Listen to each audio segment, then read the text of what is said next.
Do you know, in the beginning, before time was measured, before the earth had a name, God created the heavens and the earth. Darkness covered the deep, and God said, "Let there be light." And light burst forth, separating day from night.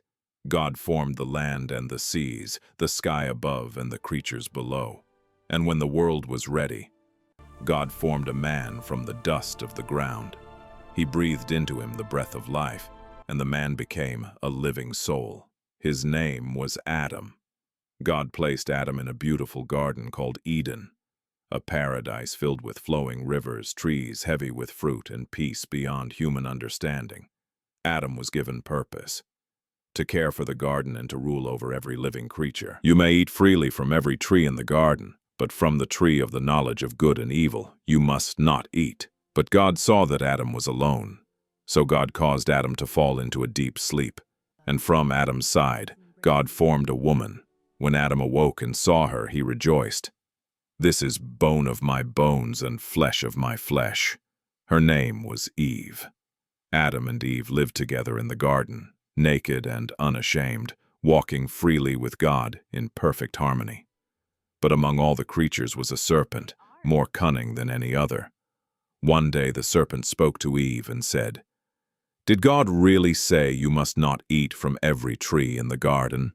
Eve replied, "We may eat from the trees, but God said we must not eat from the tree in the middle of the garden, or we will die." The serpent said, "You will not surely die.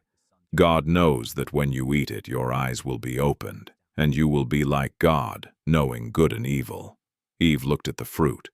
It was pleasing to the eye, desirable for wisdom. She took the fruit, and she ate. Then she gave some to Adam, and Adam ate. In that moment, everything changed. Their eyes were opened, and they knew they were naked. Shame entered their hearts. Fear followed close behind. And when they heard God walking in the garden, they hid among the trees. God called out, "Adam, where are you?" Adam answered, "I heard you, and I was afraid because I was naked."